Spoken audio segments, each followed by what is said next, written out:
Guys, I am so excited to make this video because I have been thinking about this video for months. I came up with this title and I came up with this video and I was like, this is gonna be a good one. When I was a freshman, I literally had nobody really to tell me like, oh, this is what UT is really like. My camera keeps going out of focus, so this is an issue, but some of these things are things you really only find out once you come to campus here, and so hopefully this can bring some value to you. First thing that nobody tells you, majority of people that you run into on campus are from the Northeast. I mentioned this before, but I was really looking forward to getting a good diversity of people from all over, and UT has that. They have people from all over, but the dominant majority is Northeasterners, Northerners. I did not know this. Well, I didn't really need to know this, but it was helpful for like friends or family who wanted to visit. Parking on campus is public parking after 5 p.m. every single day, and then weekends, free parking for everyone, anywhere on campus. You can actually explore the buildings during the day. Like you can see what are in the different buildings, and that's what I did with the chapel here. Like the chapel has some good study spots. I mean, the meditation room's over there, but this is like a little conference room. I would not have known this if I didn't either have an event or if I didn't explore. On campus, there are a few discrete like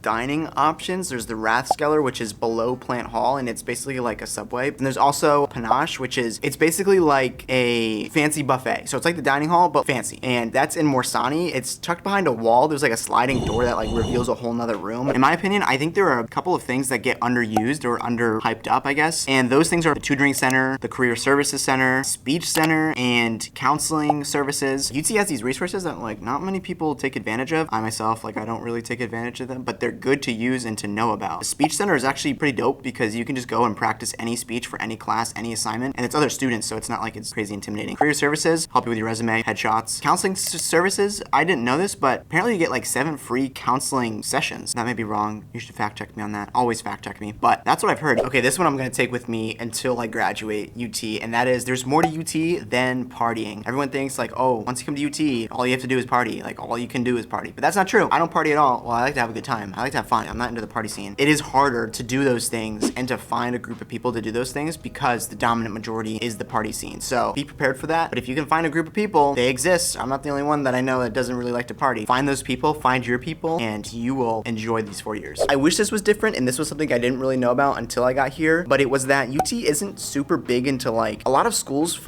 get their school spirit from sporting events, and UT student body aren't really big into sports. I think the reason is because we don't have a football team, so that is kind of disappointing. So unless it's like a championship thing, like the girls volleyball just won the NCAA championship, and I went to a couple of those and the final games, and those were really hype. Something that's actually pretty cool that UT offers is zip cars, and what these are is basically, these are great for freshmen since they can't have cars on campus, and you can rent a car for the day, you can rent a car for a few hours, but it's for a certain time frame. So you pay, I think it's like you pay like a one-time fee for the year, and then after that you can rent a car for a couple hours, or you can rent the car for a whole day. I think it's for like $80 or something. So I don't know a whole lot about this one, but I know UT allows you to have and store a bike on campus for free. All you have to do is just register it, which you can find that I think on the UT webpage, and it's secured in a bike rack in Thomas parking garage. So maybe this is because I didn't take the time to look into it, but I never knew that you could change your rooms and like do a room swap within the first 3 weeks of school. Sorry, not a room swap. You can change your meal plan first 3 weeks of school, but you can also change your room during the start of the semester. There's like a room swap period, and so during that time you can switch with other people or change rooms. There's really no late night dining options for food on campus. There used to be like the grill, which was open till 1 a.m., but now it's only open I think till like 11 or midnight. There's really nothing past midnight that's open to eat on campus. And with that, I also really wish there was a diner on campus because that would be the best spot for like a date. That would be a great spot to study and to spend your day just drinking a sip of coffee, you know. So they just built a really cool new extension to the gym. So there's new like weight floor, there's new yoga rooms and whatnot, and there's a new pool, hot tub, basketball courts, and volleyball courts, which is great. But nobody told me that the gym was gonna be